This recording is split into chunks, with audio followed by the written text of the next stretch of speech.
Oh, coming at you here from the ATX with the Box to Box Radio podcast. Guess who's back? Back again. Mason's back. Tell a friend. Guys, I'm live in the studio here. Producer Chris is kitchen with the hot takes coming up off the stove. We got Travis A-Day to my right. Producer Chris across from me. Mr. Travis Carmichael is out tonight. He's got a little bit of a coaching dilemma that he's got to deal with, so we're going to miss him. Thoughts and prayers with him there for dealing with those with the kids and the hierarchy of the coaches.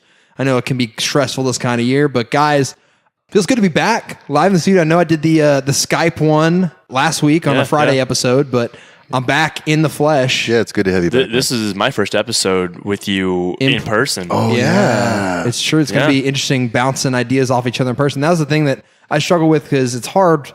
I imagine for you listeners too, it's hard to read facial expressions when you're doing it over the phone. So I thrive on other people's energy. So that was a little bit harder for me. Also, I don't know if you could hear some chewing in the background. I was eating a large Domino's pizza. Your boy was hungry. He was starved when he was doing the podcast. So every time they got into a good flow of talking, I'd sneak a bite. But guys, no pizza in front of me today.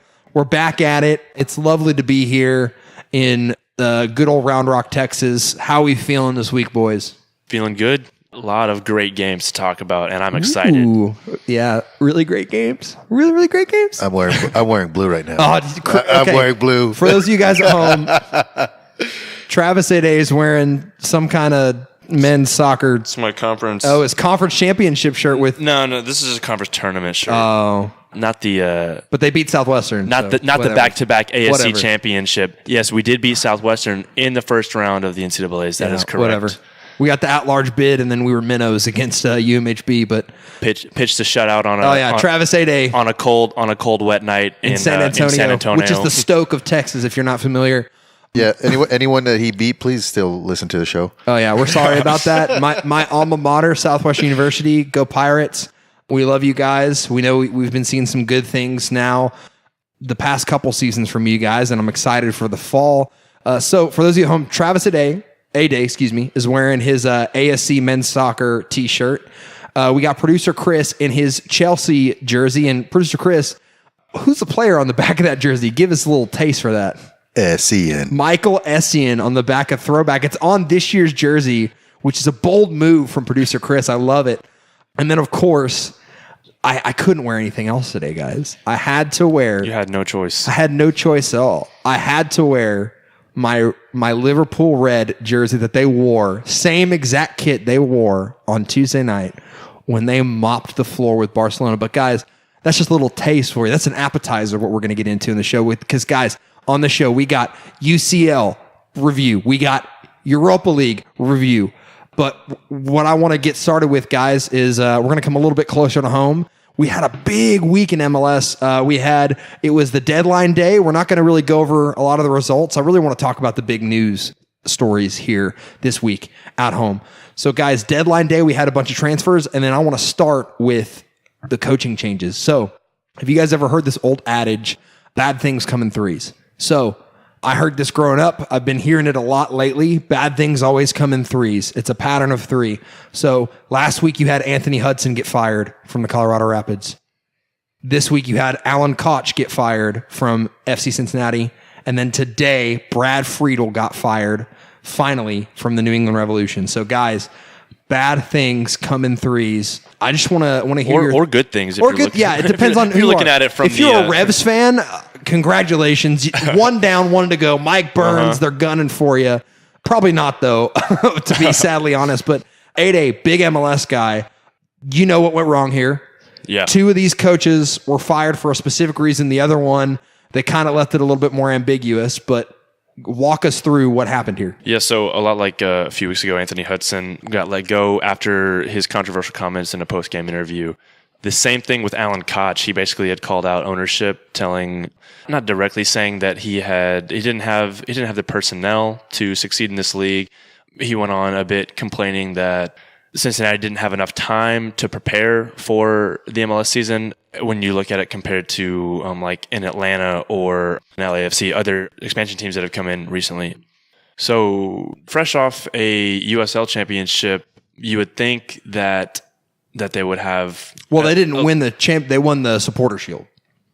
They didn't win I think it was Louisville beat Red Bulls 2 in the final for the USL Championship last season. But yeah, they came off highest points ever recorded in a USL season. Anyway, yeah, they won a trophy regardless. So yeah, you would think that they might have a little leg to stand on. Cincinnati, they started off a little hot, losing on the road on opening weekend to Seattle, and then they opened their stadium. They got their first win, and now I believe they're winless in. I think it was eight games after this one. Yeah, they're not playing well at all. So they fired Alan Koch, and they're looking to right the ship on this season.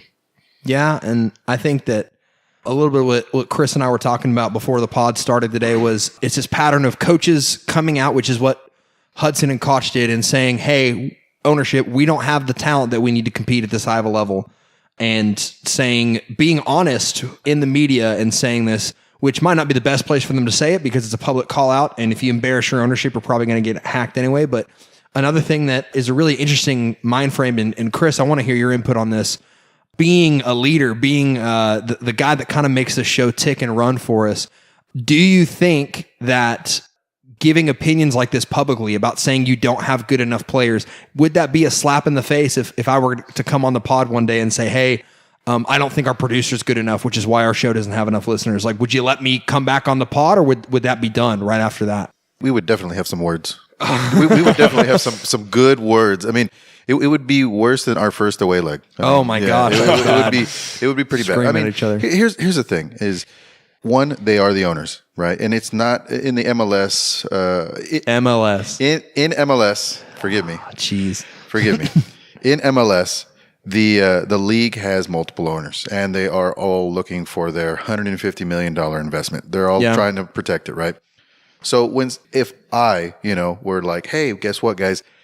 I'm going to shell out $150 million, do this pod, and then you slap me in the face. Guess what I'm going to do? I'm probably fired guy. Yeah, exactly. So I agree from an owner standpoint. Yeah, I agree from a coach's / manager standpoint, I really don't feel that that they should be doing that. Airing it out in the public is one thing, but airing it out in a room is another thing, and I think that's fair. Right. But the way that these guys did it, just terrible. And it's almost like these guys over in Europe using all their social media. And it was a Mourinho-esque call exactly. Yeah. So it's almost childish. This is the kind of stuff that you see in middle school and high school. It really is. Yeah. It's very unprofessional.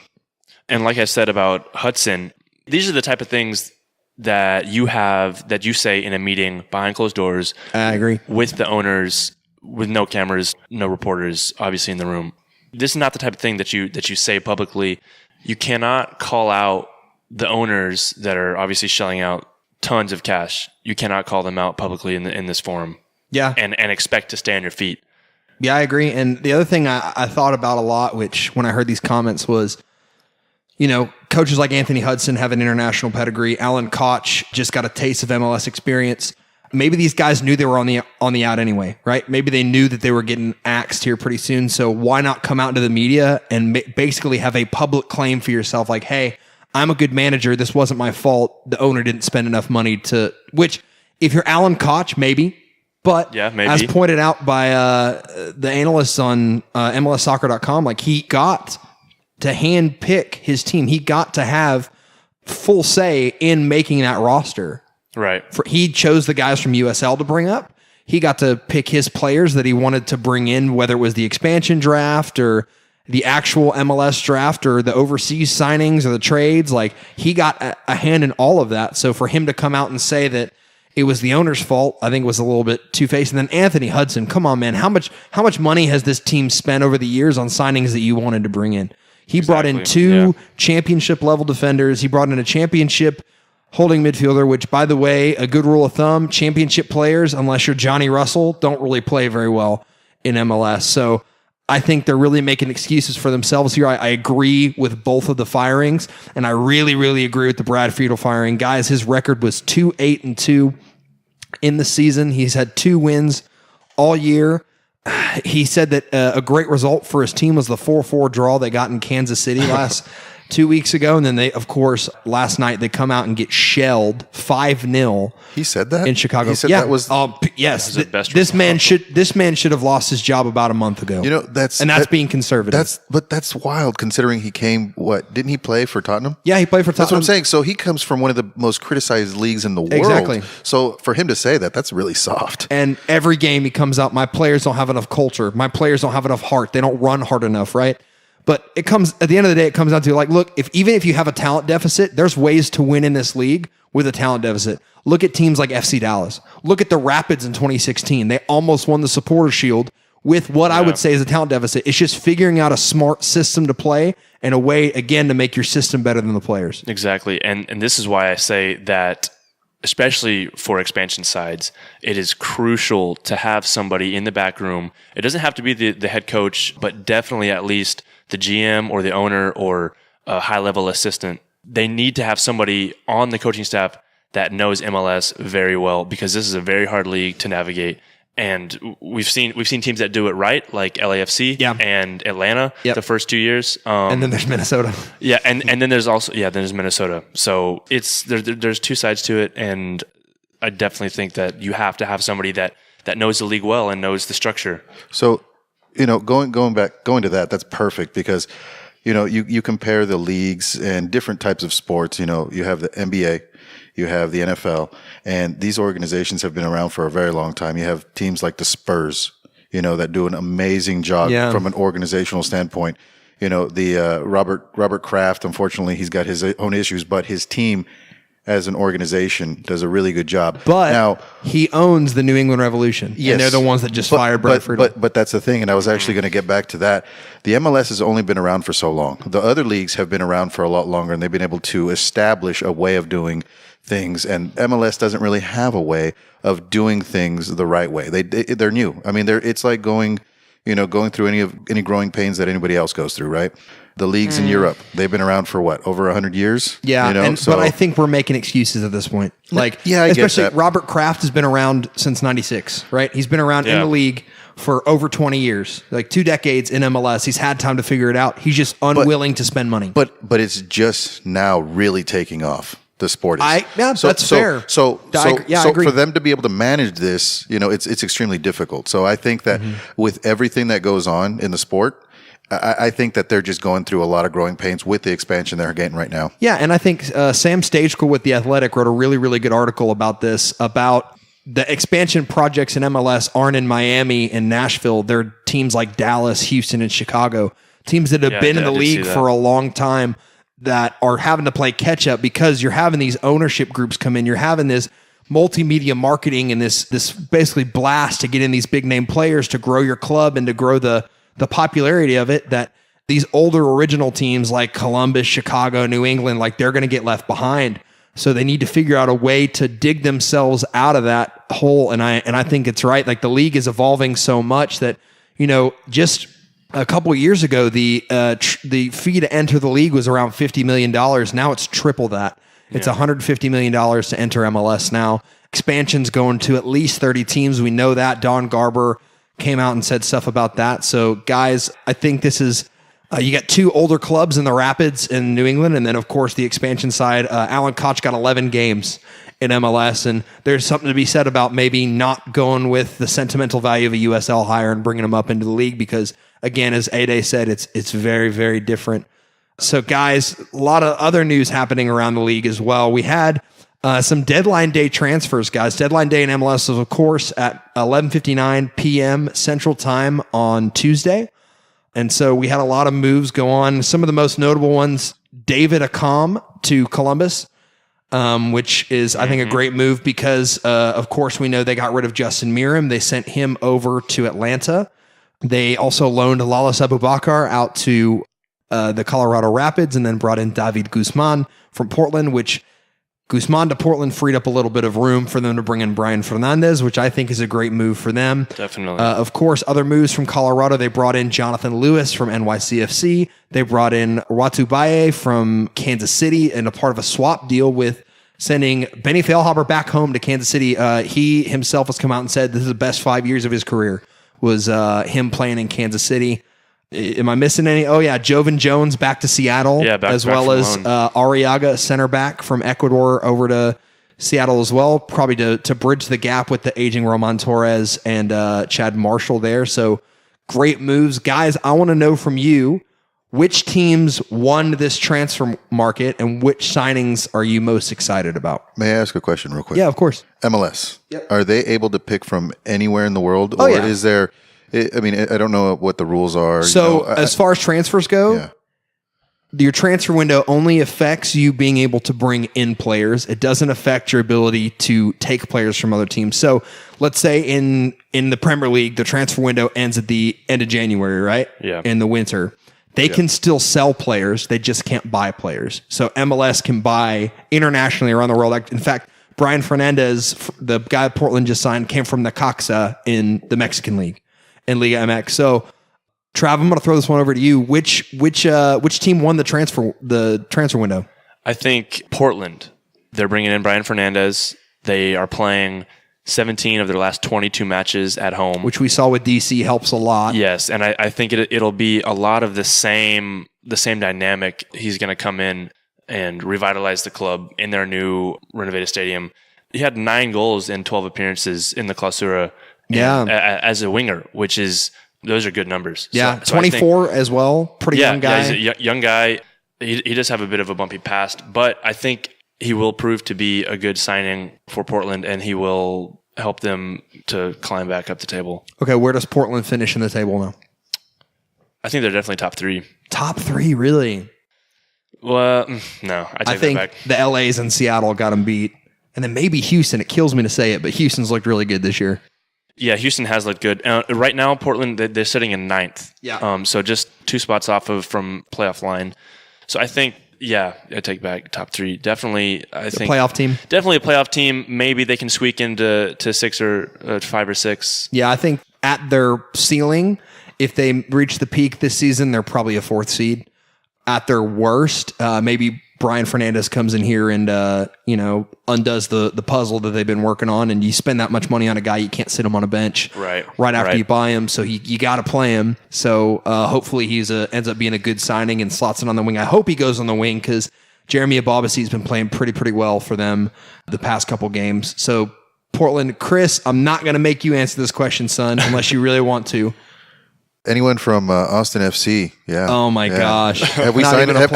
Have we signed anyone yet? No, we've not. We've been filling out the staff. We just signed. We got a marketing and media director that was signed. I think her name is Kayla Martinez. I think is her name. So I guess I'll take them for the win. Okay. All right. There you Producer go. Chris, everybody. There you go. All right. So my pick on this one is Colorado Rapids.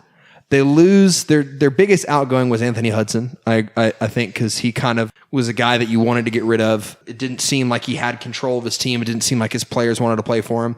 And then arguably one of their best players on paper has been Benny Feilhaber, but he's 34.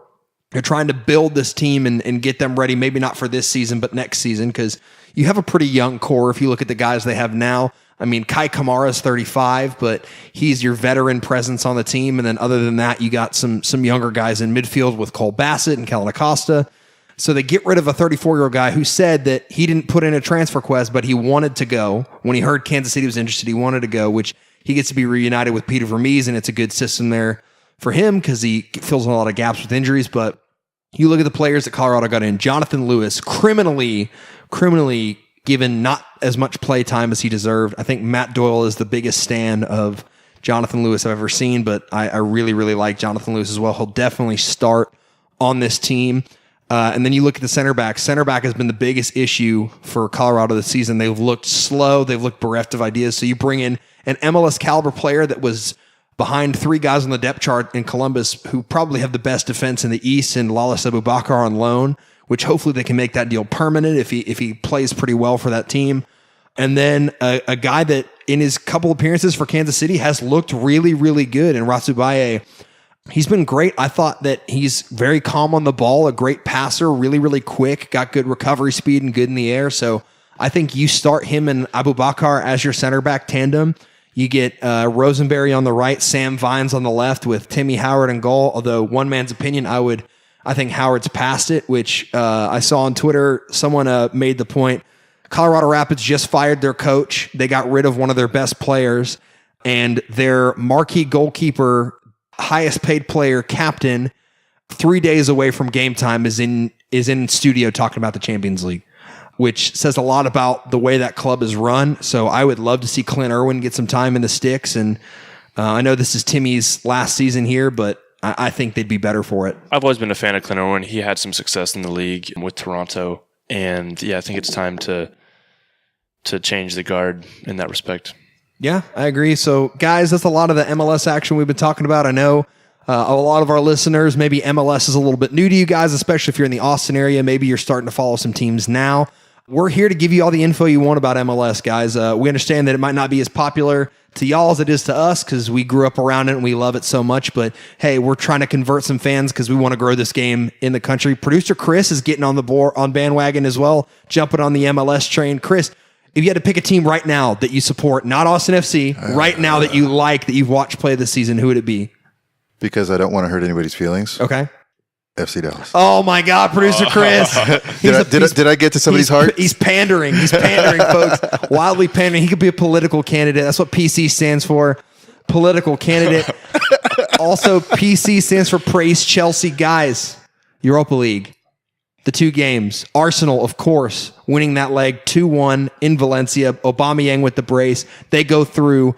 I believe it was. Oh wait, no, they didn't win 2-1. They ended up winning. They won 4-2. 4-2. Yeah, they ended up winning 7-3 on aggregate. Yeah. I remember talking to Travis Carmichael about that. Which yeah. I wish he was here to celebrate. He'd probably be in his teal Arsenal jersey, giving us hell for Arsenal maybe having a chance to make Champions League. But producer Chris, Chelsea, mate, they did it. I'm just excited. We get to go up against Travis Carmichael's Arsenal in the final on the 29th, I think. Who have looked like the best team in this tournament, if I'm being honest. Yeah, they have. They've looked good. Aubameyang's been a man on fire. I really think Unai Emery's found his first choice 11.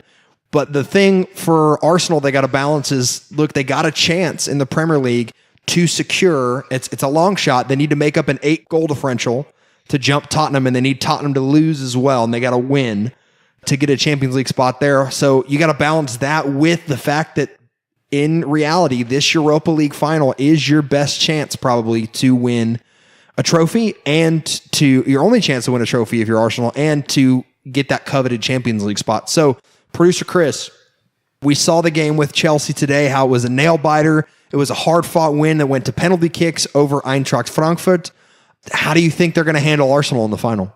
I think that both teams are going to have a tough time. It is not a home or away game. It's more of a neutral. I think it's in Luxembourg. Yeah, I believe that's right. I believe it's in Luxembourg. So it's going to be very neutral, almost like a Wembley Stadium. Chelsea doesn't do all that great in Wembley. No, they don't. They never really do well there. So I think that it's going to be a great game, but I think that Chelsea's going to struggle against Arsenal. Unai Emery has been doing really, really good things. Solid work. Exactly. So as a Chelsea fan, I still think that Arsenal will take it. That's bold. As a Chelsea fan. Good man, Chris. I respect the hell out of you for that. I agree with you. I think Arsenal is better set up to win this. They have more on the line. They really do. Because Chelsea, it's a trophy, which is awesome, which fans appreciate trophies. But if they lose, it doesn't affect their standing for next season for Champions League.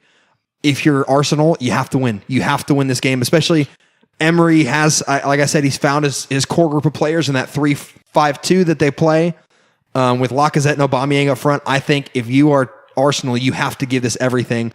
A lot like what happened last year with Wenger's exit, his last game when they played Atleti Madrid. Hopefully they get a better result. 8-8, I think Arsenal's going through. PC thinks Arsenal's going through. Do you think Arsenal's going to go through? I think Arsenal's going to go through. I think they're going to win it.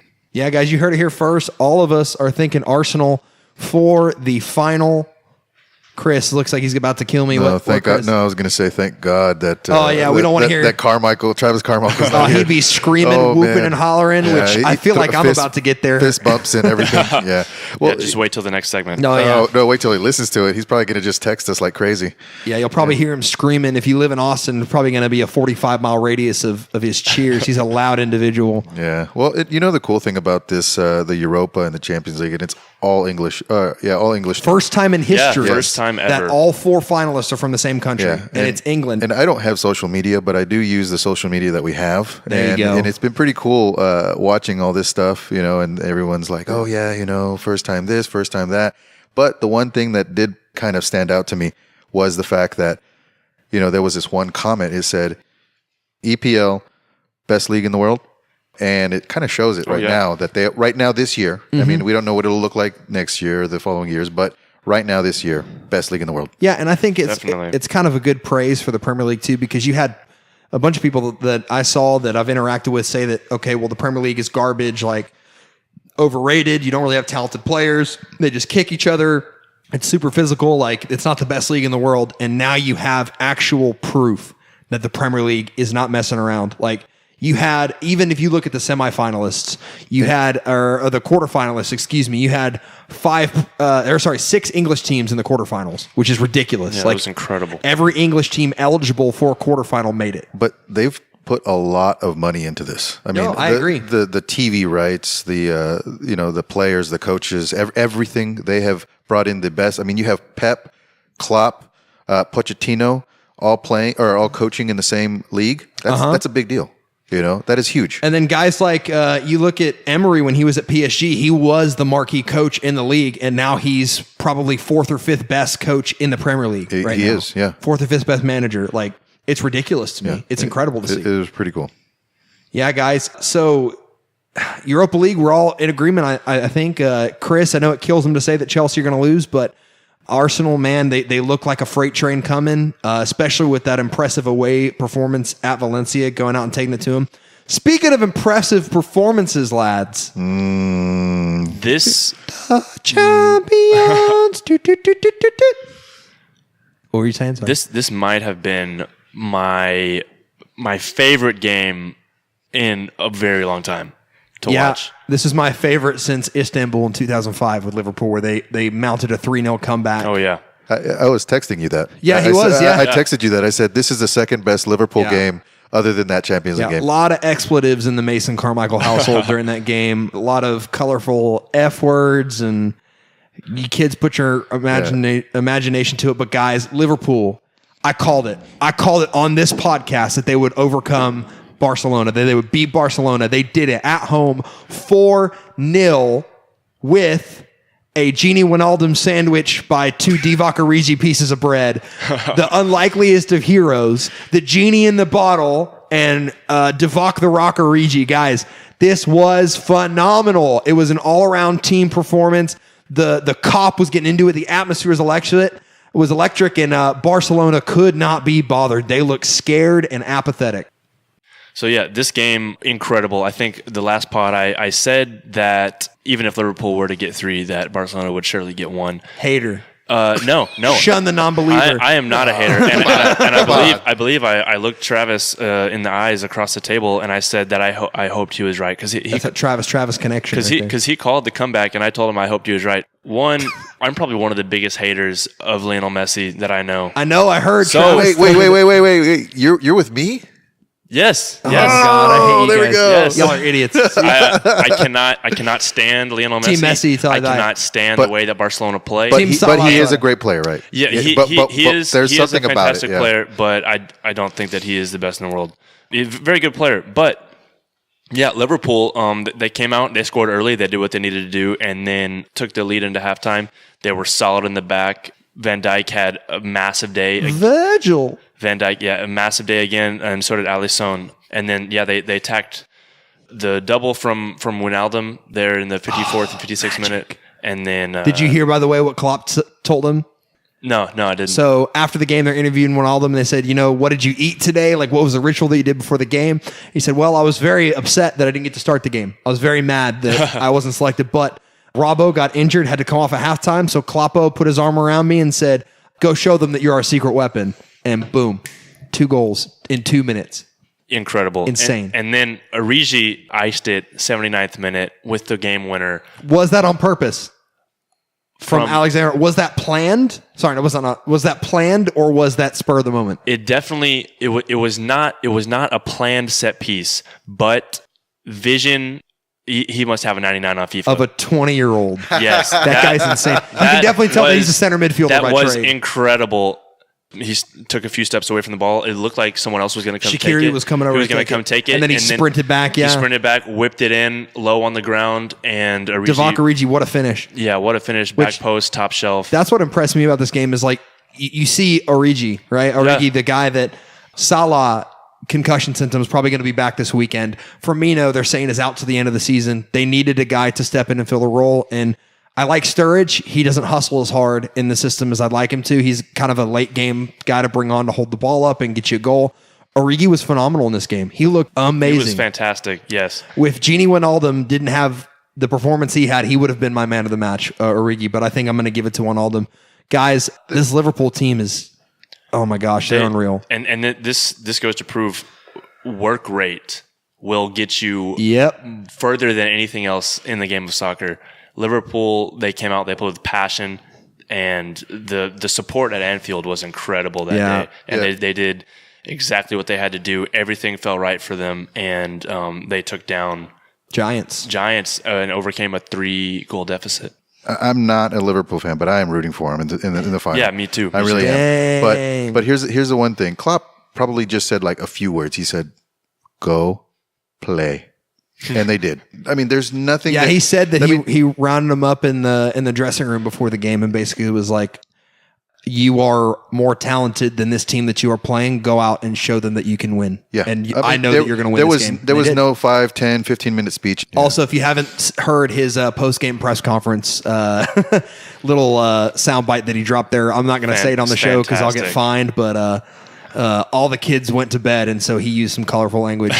It was awesome. But guys, Liverpool, unreal. It was another European night at Anfield, and it was crazy. And might I add, the Barcelona manager, his name is escaping me right now. He looks like he's in the hot seat because this happened 2 years in a row. They lost again. They had a 3-0 up on Roma. They went to the capital city in Italy and lost on away goals. I remember. They're the Golden State Warriors of world soccer. Oh my gosh. It was 4-1 at Barcelona. 4-1 at Barca. Roma came home and won 3-0. So they won on away goals.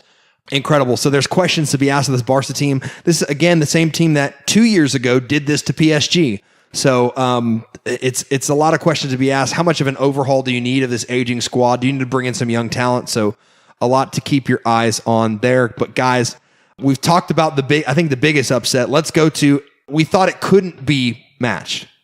We thought that upset and that feeling couldn't be matched that happened on Tuesday. Enter Tottenham Hotspur. I don't think that there has been a better stretch of Champions League games back-to-back days ever in the history of the tournament. Yeah, I agree. I completely agree. I can't remember. Well, you also had Tottenham against Manchester City in the first in the round before which it too, was an upset too. Yeah, which was another big thing as well. Which, if you've heard Tottenham's "Ale Ale Ale" chant to that, starts out with City thought they'd won it, and then it just completely roasts Manchester City, which I'm a fan of. I hate Manchester City. And my girlfriend's a huge Tottenham fan, so Hannah Bruce was wearing her jersey, cheering for heartthrob Christian Eriksen, the 26-year-old who looks like he's 45, running the midfield. But guys, I don't want to say it was a complete performance from Tottenham because they look shaky, especially conceding 2 goals early to this team, this Ajax team. Which, by the way, give that Ajax team credit; they came out, but I think the reason Ajax lost this game is Pochettino lit a fire under his squad at halftime. Oh, yeah. And if you saw the Ajax players, they came off the field laughing like they'd already won it. And that comes down to inexperience. You have teenagers. And youth, yeah. Yeah, patrolling the midfield and the back line and guys in their early 20s on the team as well. Like, just inexperience is what it came down to. And I think that Tottenham had the guys in the team. Llorente made a huge difference when he came on at halftime. He looked great at bringing the ball down. And then have yourself a day, Lucas Moura, which, by the way, fun factoid for y'all playing at home. Lucas Moura, number 27 on Tottenham. Divock Origi, number 27 on Liverpool. Great week for number 27s. Wow. This is a very peculiar number for goal scorers to have. Definitely. Yeah, not anymore. After the week that was. It's going to be the new 23, like Jordan and Bex. Jordan, yeah. Bex. Bend it like Beckham. But A-Day. So I've got a very particular question to ask you here. So Shoot. you have been avid on this pod about not supporting a European team. You're Dallas till you die, but you don't really have a European team, yeah? Correct. Okay, so I'm looking across. Producer Chris, Chelsea, he bleeds blue. The ghost of Christmas Past over here, Travis Carmichael, is not here. He's a diehard Arsenal fan. He's a gooner. Myself, I am a huge Liverpool fan. We're missing one final team in these final moments. So, Travis Ade, I'm putting you on the spot right now. Are you asking him if he wants to be a Tottenham fan? Will you, for the good of the pod, become a Tottenham Hotspur fan? Oh, goodness. Are you getting? You're getting down on a knee. I can't. Well, he lied to you for multiple reasons. Number one, I'm sitting at a table. How could I get down on a knee? And number two, I only have one knee right now. I'm in a straight leg brace from getting my ACL done. But Chris, quit changing the subject, lad. He's not going to be a Chelsea fan. He's probably closest to being a Liverpool fan. But for the good of the pod, mate, I wanted to be a Tottenham fan. I can't do it, man. Oh, Thank God! Thank God! no. I don't like Tottenham. I will be supporting Liverpool in the Champions League final. And Come on, What about in the Europa? what can we do to put you in red today? I'm just a fan of teams that play with fire and passion, and I can't pick any other club that if I had to choose right now other than Liverpool. Oh man, we heard here first. Travis today, diehard Liverpool fan. We've converted him. It's 2v1. Not just yet. Not just yet. We'll get you there, son. It's okay. Yeah, but no, I just love great games. I actually am rooting for chaos in the Champions League final. That's what Travis said I too. want the 6-5 126th minute in extra time game winner by Liverpool. I want a throat stomp. I want like 4-5-0 from Liverpool. Just come out there, and that's the thing I love about that. Would also be a great game as well. This thing I love about Klopp teams is doesn't matter how much you're up, we're not going to play defensively. Like, look, you saw at halftime, we had one of our goals, and instead of bringing on a like for like in Joe Gomez, he just drops Milner to left back and brings on Ronaldo. Yeah. Right? Awesome. Phenomenal from Klopp. I love it. So, guys, for me, Liverpool wins this final. Hands down, no question about it. A-Day, who wins the final? I think that Liverpool wins. Realistically, probably not going to be 6-5. But yeah, I'm taking Liverpool. I think Tottenham they have a little bit of grit. They came back against City away. They came back against Tottenham or Ajax away. Yeah. So it'll be interesting. I think Liverpool has a strong back line and a strong goalkeeper, which will probably be the difference on the day. I think, in all honesty, they have upgrades at every single position on the field. I think if you look at that Liverpool team, up front, they have Golden Boot leader right now, Mo Salah, with 22 goals in the season right now in the Premier League. Yeah. You got Mane on the other side, maybe Firmino. If not, we'll probably see Divock Origi again as the number 9 in that.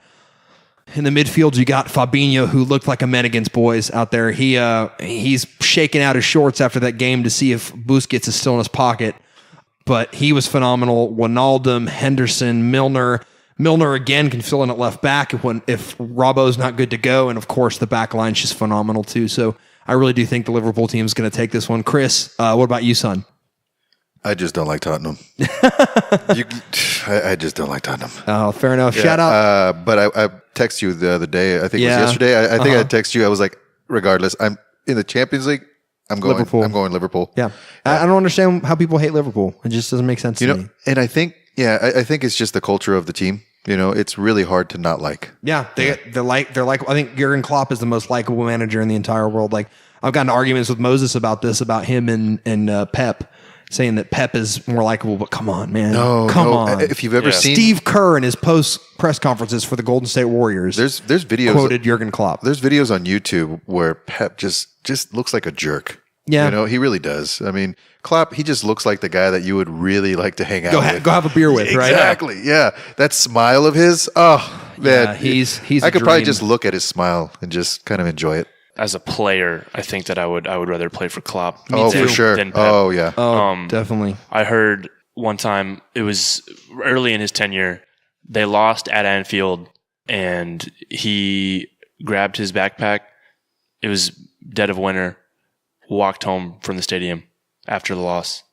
Just so much fire, so much heart, but so much hardship on himself in that. Yeah, I mean, sometimes you just need air. I mean, you need to go for a walk. I mean, really, you do. Yeah. I mean, at work, sometimes you're just overwhelmed with things that you just go outside. You just walk. I totally feel for him. I mean, that's one of the biggest things ever, losing, at somebody else's stadium. And Chris is in the high stake games of podcasting. So, the grind don't stop, baby. But I want to give a shout out real quick to the most glass half empty Tottenham fan I've ever met in my entire life. The overly cautioned, he's very hesitant to call this team a contender. Mr. Brian Bruce, of course, he's the dad of my girlfriend, Hannah Bruce. He was watching the game. We were texting back and forth.